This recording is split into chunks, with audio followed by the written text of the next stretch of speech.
जय अंबे विद्यार्थी मित्रों। चैप्टर नंबर 10 तरंग प्रकाश शास्त्र में आज आपणे खूबज अगत्यनो टॉपिक लेवाना छीए। लास्ट लेक्चरों में आपणे एक प्रकाशीय घटना व्यतिकरणनी चर्चा करी, जेमां आपणने व्यतिकरण प्रकाशित अने अप्रकाशित शलाकाओ जोवा मळी। तो आजे આપણે એવી જ એક બીજી પ્રકાશીય ઘટના જેનું નામ છે વિવર્તન, ડિફ્રેક્શન। આ બે પ્રકાશીય ઘટના એવી છે કે જેને તમે તરંગ દ્વારા જ એટલે કે પ્રકાશને તરંગ તરીકે લો તો જ સમજાવી શકો। તો એવી અહીં આજની આપણી પ્રકાશીય ઘટના વિવર્તન શું છે એને આપણે ખરેખર સમજીએ। तो एने समझवा माटे एक उदाहरण आपीश हूँ तमने। पहला तो कि मानो कि एक अपारदर्शक नानी एवी वस्तु है, ए वस्तु उपर तमे कोई प्रकाश ने आपात करो एटले स्वाभाविक है कि एनी पाछळ कोई पण दीवाल के पड़दो होय त्यां तमने एनो પડછાયો जोवा मळे। जो तमे क्यारेक खूब ज ध्यानथी जोयुं होय तो एना પડછાયાની आसपास तमने प्रकाशित अने अप्रकाशित एक विस्तार जोवा मळशे। प्रकाशित अने अप्रकाशित एक विस्तार जोवा मळशे। एटले के जेवी रीते तमने व्यतिकरणमां प्रकाशित अने अप्रकाशित शलाकाओ जोवा मळती हती एवी रीते आ अपारदर्शक वस्तुनी પડછાયાની आसपास तमने एक प्रकाशित अने अप्रकाशित विस्तार जोवा मळशे। आ जे विस्तार, आ जे असर तमने जोवा मळे छे ए असरनुं कारण मुख्य छे विवर्तन। एनुं कारण तमे एक आ घटनाने आधारे एवुं कही शको कि प्रकाशना रस्तामां पेलो अपारदर्शक पदार्थ आवी गयो। एटले के अपारदर्शक एना माटे कहेवाशे अड़चण। एटले के कोई अपारदर्शक अड़चण आवी जाय छे, ए अड़चणना પડછાયાની आसपास एटले एनो પડછાયાની आसपास एटले एनी धार कहेवाशे। तो कोई अपारदर्शक अड़चणनी धार आगळ खरेखर एमां शुं थाय छे कि प्रकाशना वाका वળી जवानी घटनाने एटले के त्यां प्रकाश थोड़ाक ત્રાસા थई जाय छे। एटले तमने त्यां पेली प्रकाशित अने अप्रकाशित विस्तार जोवा मळे छे, जे घटनाने विवर्तन कहेवामां आवे छे। एनो मतलब कि आपणे एवुं कही शकीए कि पूरेपूरो प्रकाश, पूरेपूरुं तरंग अथवा तो पूरेपूरुं तरंग अग्र ए त्यां पसार थयुं नथी, पण हूँ एम कहीश कि एनो एक मर्यादित भाग ज त्यांथी पसार थयो। एटले विवर्तन एटले खरेखर एनी व्याख्या आ रीते बी तमे आपी शको कि तरंग अग्रनो, कारण के आपणे प्रकाश तरंगने हवे तरंग अग्र तरीके रजू करीए छे आ चेप्टरमां। तो तरंग अग्रनो मर्यादित भागनी निपजती असर एटले बहार आवती जे असर छे मर्यादित भागनी तेने कहेवामां आवशे विवर्तन। बराबर छे। तो विवर्तननी घटना आपणे एवुं थाय कि विवर्तननी घटना सौ प्रथम शोधी कोणे? तो विवर्तननी घटनानी शोध सौ प्रथम ग्रिमाल्डी नामना वैज्ञानिके शोधी हती। आ घटना तमने क्या जोवा मळे? आ घटना आपणने क्या जोवा मळे? तो ध्वनिना तरंगो, आपणो जे अवाज छे एमां, पाणीनी सपाटी पर रचाता तरंगो एमां बी विवर्तननी घटना जोवा मळे, अने प्रकाशना तरंगो, आपणुं आ चेप्टर तो प्रकाशने लगतुं ज छे, तो प्रकाशना तरंगोमां पण तमने विवर्तननी घटना जोवा मळशे। हवे आ विवर्तन ओछुं थाय के वधारे थाय ए कोनी पर आधार राखी शके? तो विवर्तननी जे ઘટના છે એનો આધાર લેમ્બડા અપોન ડીના ગુણોત્તર પર આધારિત છે. કોની પર આધારિત છે? લેમ્બડા અપોન ડીના. લેમ્બડા શું છે? તમે જે પ્રકાશ અડચણ આગળ આપાત કર્યો એ અડચણ આગળ આપાત થતા પ્રકાશની તરંગ લંબાઈ. અને ડી શું છે? તો તમે જે પણ અડચણ વાપરો છો, અડચણ તરીકે તમે કોઈ સ્લીટ વાપરો, સ્લીટ આપણે આગળ જોઈ ગયા ને, S1 S2 S, એવી કોઈ સ્લીટ વાપરો અડચણ આગળ, કોઈ લેન્સ વાપરો. નોર્મલી હું તમને જણાવી દઉં કે વિવર્તનની ઘટના મોટે ભાગે ટેલિસ્કોપ અને માઇક્રોસ્કોપમાં વપરાતા જે ઓબ્જેક્ટિવ લેન્સ છે, જેની આગળ તમે ઓબ્જેક્ટ એટલે કે વસ્તુ મૂકેલી હોય, તો એવા ઓબ્જેક્ટિવ લેન્સ આગળ તમને વિવર્તનની ઘટના જોવા મળશે જ. બરાબર. એટલે અડચણ તરીકે સ્લીટ લેવ, લેન્સ લેવ, એની જે પહોળાઈ હોય એ પહોળાઈને ડી કહેવામાં આવશે. જો લેમ્બડા અપોન ડીના ગુણોત્તરનું મૂલ્ય જો વધારે હશે, લેમ્બડા અપોન ડીના ગુણોત્તરની વેલ્યુ જેટલી પણ વધારે, એટલી વિવર્તનની અસર તમને વધુ જોવા મળશે. તો આપણને એવું થાય, સાહેબ આપણે તો વિવર્તનની અસર વધુમાં વધુ જોવી જ છે. તો વિવર્તનની અસર જો વધારે જોવી હોય તો લેમ્બડા અપોન ડીને વધારવો પડે. લેમ્બડા અપોન ડી ક્યારે વધે? આ મૂલ્ય ક્યારે વધશે? તો કાં તો અંશ વધે કાં તો છેદ ઘટે. હવે અંશ છે આપાત પ્રકાશની તરંગ લંબાઈ, એ તો આપણે વધારી તો ના શકીએ, નકર એ પ્રકાશ પછી આપણી દ્રષ્ટિ ચેતનાથી બહાર નીકળી જાય, એટલે કે આપણે એને જોઈ શકીએ નહીં. એટલે આપણે હવે ડીને ઘટાડીશું. ડી શું છે? પેલી અડચણ, સ્લીટ કે લેન્સની પહોળાઈ છે. તો એ સ્લીટની પહોળાઈ ડી છે, એને આપણે નાનું મૂલ્ય લઈએ, એને ઓછી કરી દઈએ. ઓછી કરી દેશું એટલે લેમ્બડા અપોન ડીનો ગુણોત્તર વધશે, જેથી વિવર્તનની અસર પણ તમને વધુ જોવા મળશે. મોટે ભાગે આપણે એમ કહીએ કે સાહેબ આપણને ગમે ત્યાં વિવર્તનની અસર જોવા મળશે, તો ગમે ત્યાં એ નહીં મળે. એનું કારણ છે કે આપણે જે પ્રકાશથી આપણે જે વસ્તુઓને જોઈએ છે એ દ્રશ્ય પ્રકાશ છે. એ દ્રશ્ય પ્રકાશની તરંગ લંબાઈ ઘણી જ નાની છે, ખૂબ જ સૂક્ષ્મ છે. આપણને ખબર છે 4000 એંગસ્ટ્રોમથી લઈને 8000 એંગસ્ટ્રોમ અથવા 7000 એંગસ્ટ્રોમ ઘણી ઓછી છે. જેથી આપણને તરંગ લંબાઈ ઘણી ઓછી હોવાથી અડચણની સાઇઝની સરખામણીમાં લેમ્બડા ખૂબ જ ઓછું, જેથી તમને વિવર્તનની અસર રોજિંદા જીવનમાં જોવા મળશે નહીં. બરાબર છે. એટલે આ અસર એમ જોવા નહીં મળે, પણ તમે પ્રાયોગિક અમુક ગોઠવણી કરીને આ અસર જોઈ શકો છો. એના માટે તમારે સ્લીટની પહોળાઈ ખૂબ જ સૂક્ષ્મ રાખવી જોઈએ. બરાબર. અને વિવર્તનની ઘટના આમ તમારે જોવી હોય તો સીડી પ્લેયર જે હોય, સીડી પ્લેયર, એમાં તમને આજે જો અહીંયા હું તમને બતાવું, આ જો વિવર્તનની ઘટના તમને અહીંયા જોવા મળે છે, આ સલાકા તમને દેખાય છે ગોળ, અહીંયા તમે જોઈ શકો છો. આ સલાકા તમને જે જોવા, એ વિવર્તનની ઘટનાને આધારે જ આવું સીડી પ્લેયરમાં જોવા મળશે. બરાબર. અહીંયા બી તમે જોઈ શકો છો. તો આ સીડી પ્લેયરમાં તમે ક્લિયરલી જોઈ શકો વિવર્તનની ઘટના. હવે અહીંયા દ્રશ્ય પ્રકાશ છે, એટલે તમે જોઈ શકો જુદા જુદા પ્રકાશ બી છૂટા પડ્યા છે અને એની સલાકા બી છે. અમુક ભાગ બ્લેક બી છે, અમુક ભાગ ફૂલ પ્રકાશિત બી છે.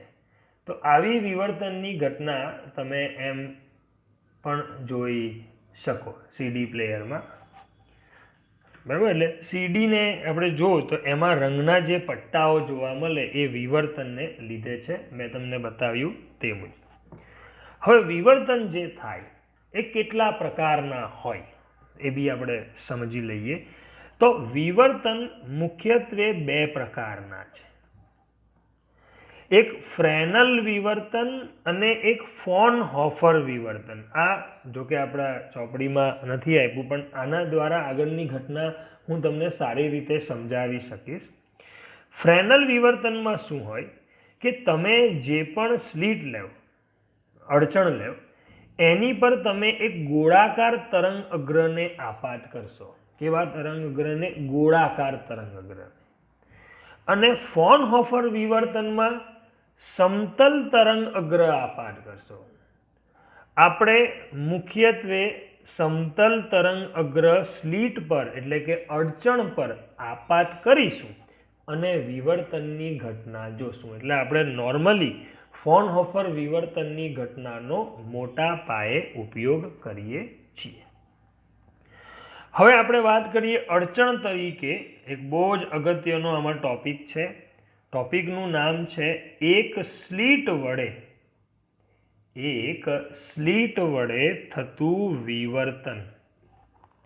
તો શું છે એક સ્લીટ વડે થતું વિવર્તન? અહીંયા તમને એટલું તો માલુમ પડી ગયું હશે કે સાહેબ અહીંયા અડચણ તરીકે મારે લેવાનું છે સ્લીટ. અને મેં અહીંયા કીધું તે પ્રમાણે સ્લીટની પહોળાઈ ડી હું ઘણું નાનું લઈશ.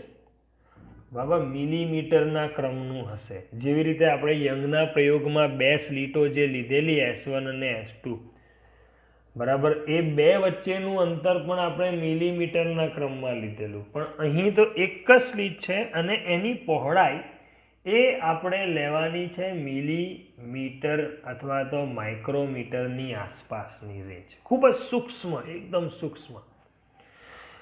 તો ખરેખર હવે ઘટના શું છે એ આપણે સમજીએ. એક સ્લીટ વડે થતું વિવર્તન. ધ્યાન આપજો વિદ્યાર્થી મિત્રો. શું છે એક સ્લીટ વડે થતું વિવર્તનની ઘટના?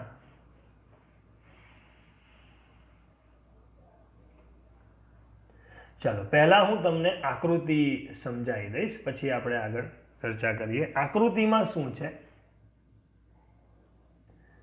તો પહેલા મેં લીધું છે એક પ્રકાશ ઉદ્ગમ S. માની લો કે આ તમારો કોઈ બલ્બ છે, પ્રકાશિત બલ્બ છે. અહીંયા મેં પ્રકાશ એક રંગી લીધો છે. સમજવા માટે મેં પ્રકાશ એક રંગી લીધો છે.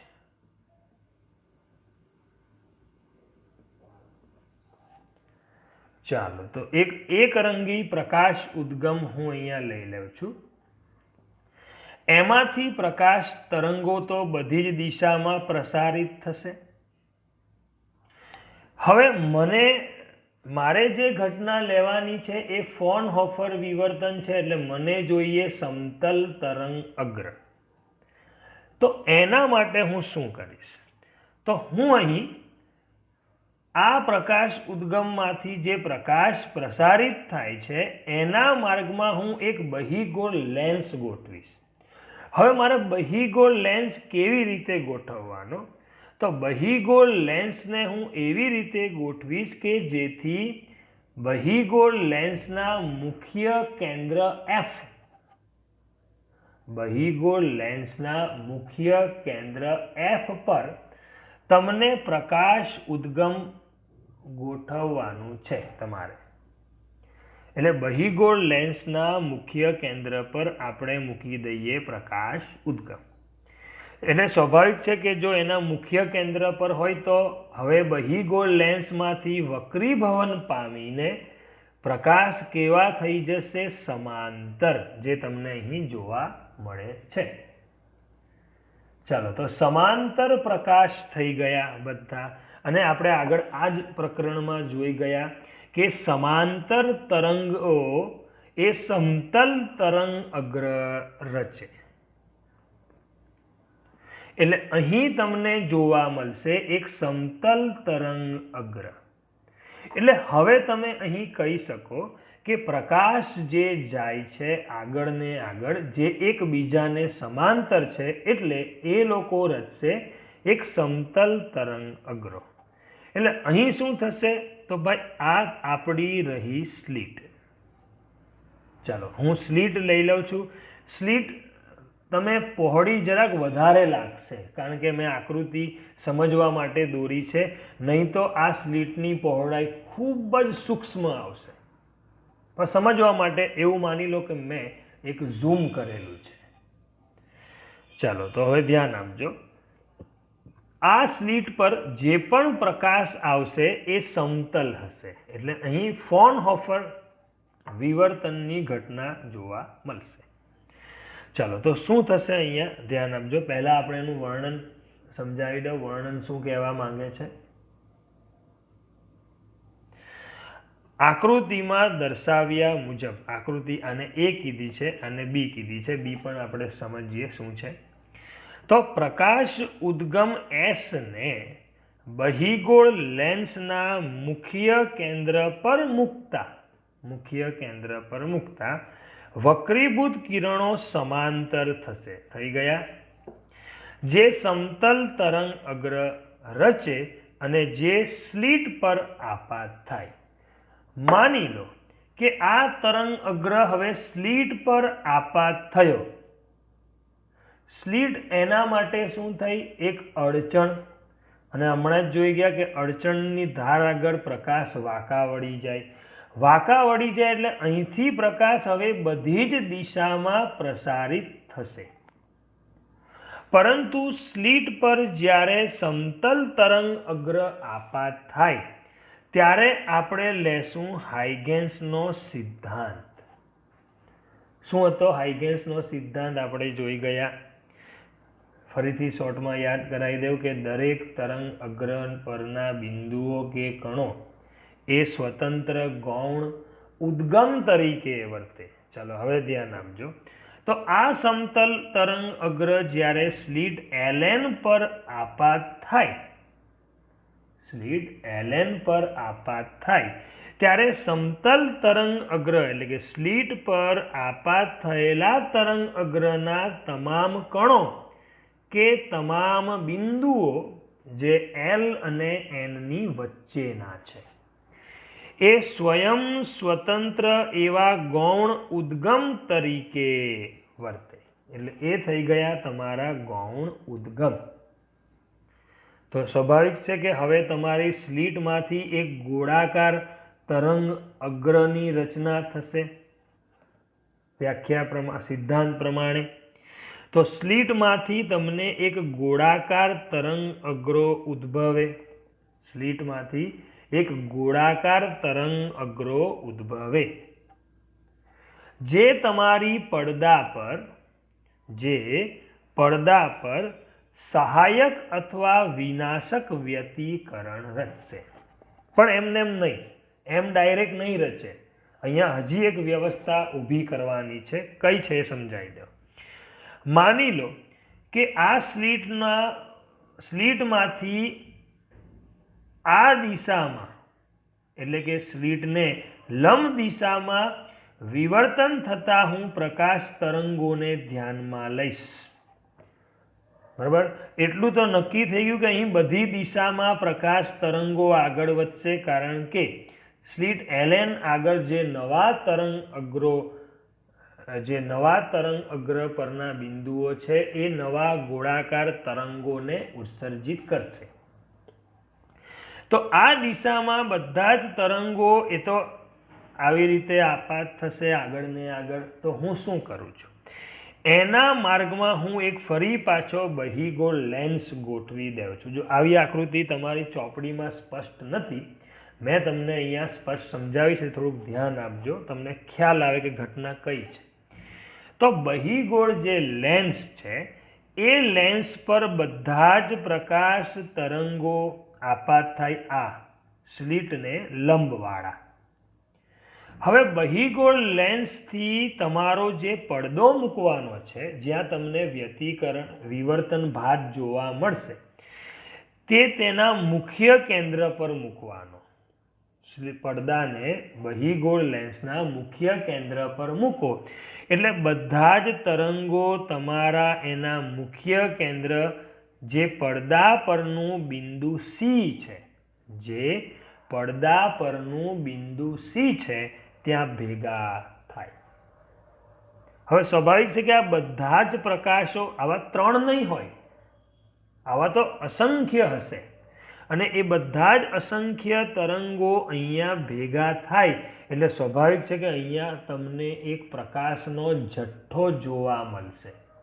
શું જોવા મળશે? એક પ્રકાશનો જથ્થો. એટલે આ તમારું સી બિંદુ પર બરોબર સ્લિટ એલેનના લંબ દ્વિભાજક પરનું બિંદુ છે.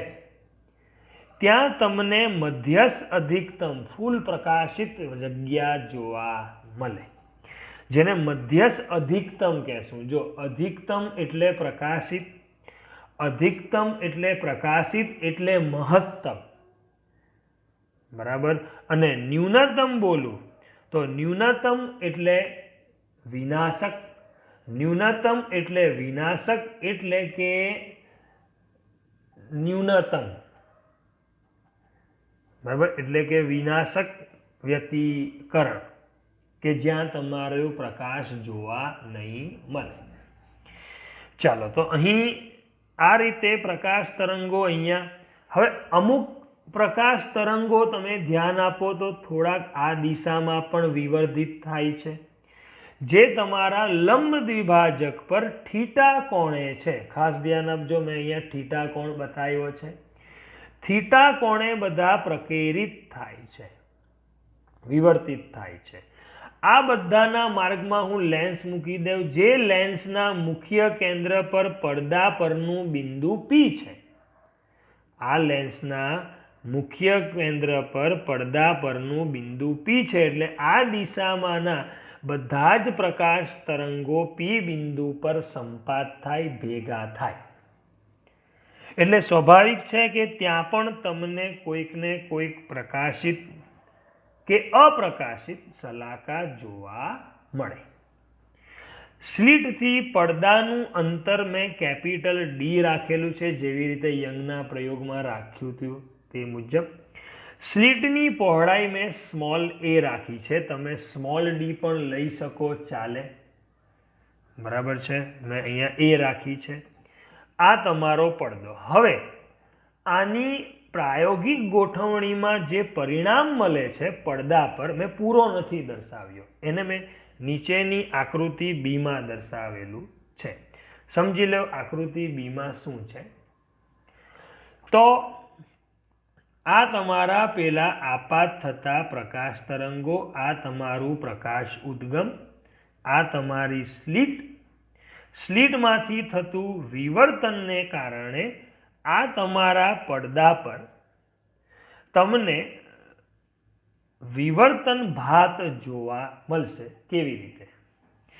તો XZ લંબ દ્વિભાજક પર બિંદુ C પાસે, એટલે કે અહીં તમને મધ્યસ્થ અધિકતમ જોવા મળે. XZ સીધું શું જોવા મળશે? મધ્યસ્થ અધિકતમ, કે જ્યાં તમારું ફૂલ પ્રકાશિત બિંદુ જોવા મળશે. એટલે મેં એની તીવ્રતા સૌથી વધારે રાખી છે.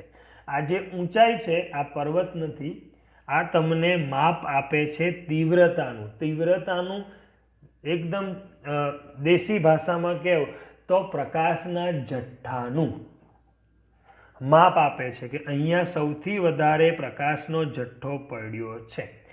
હવે એનાથી થોડાક ઉપર અને નીચે બંને તરફ જોઈએ તો આ બિંદુ અને આ બિંદુ કે જ્યાં પ્રકાશનો જથ્થો શૂન્ય છે, ત્યાં કોઈ ટેકરી નથી, ત્યાં કોઈ હાઈટ કે પીક નથી.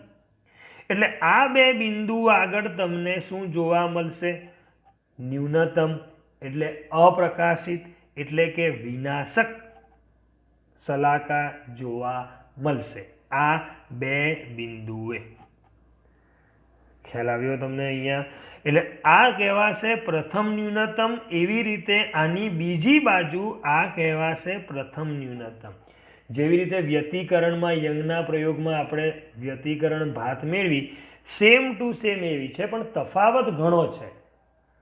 ભાત એવી જ છે પણ તફાવત ઘણો છે. એટલે અહીં એવી પેટર્ન પ્રમાણે તમારી સેમ જાય છે કે ઉપર બી જેવું સેમ નીચે. એટલે અહીં બી પ્રથમ ન્યૂનતમ, ઉપર પણ પ્રથમ ન્યૂનતમ મેં સાઈડમાં લખ્યું છે, તમને સમજ પડે એ માટે અપ્રકાશિત. પછી તમને પાછો ટેકરો જોવા મળે છે, એટલે ફરી પાછો તમને એવું ધ્યાન જશે કે અહીં ફરી પાછો કોઈ પ્રકાશિત ભાગ જોવા મળશે, પ્રકાશિત વિસ્તાર જોવા મળશે, એક અહીંયા અને એવું જ એક અહીંયા. તો આ બે બિંદુ આગળ તમને જોવા મળશે પ્રથમ અધિકતમ, પ્રથમ સહાયક શલાકા, પ્રકાશિત શલાકા તમને અહીં જોવા મળશે. પણ તમે ધ્યાન આપો તો એની પર પ્રકાશનો જથ્થો જે વચ્ચે મધ્યસ્થ અધિકતમ પર પડ્યો હતો એના કરતાં થોડો ઓછો છે. બરાબર છે? ચાલો, એટલે એ થોડોક આપણને ઓછો જોવા મળે છે. એ સિવાય એનાથી થોડાક ઉપર જાઓ તો ફરી પાછા તમને અપ્રકાશિત એટલે બીજી ન્યૂનતમ, એની ઉપર તમને બીજી અધિકતમ. તો આવી રીતે તમને પ્રકાશિત અને અપ્રકાશિત વ્યતિકરણ ભાત મધ્યસ્થ અધિકતમની બંને તરફ જોવા મળશે. જો તમે અહીંયા જોઈ શકો તો મેં અહીંયા ઊંચાઈ ધીરે ધીરે ઘટાડી છે, ઊંચાઈ ધીરે ધીરે ઘટાડી, એટલે સૌથી વધુ પ્રકાશનો જથ્થો અહીં પડશે, એની બંને સાઈડ પ્રથમ અધિકતમ પર એના કરતાં ઓછો પડે, એના પછી બીજા અધિકતમ પર એનાથી પણ ઓછો પડે.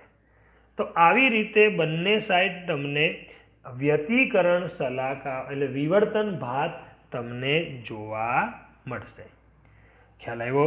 હવે પહેલાંની જેમ અહીંયા પણ આપણે એની શલાકાઓની શરતો મેળવવાની છે, પરંતુ એ આપણે આવતા લેક્ચરમાં ડિટેલમાં ચર્ચા કરીશું. જય અંબે.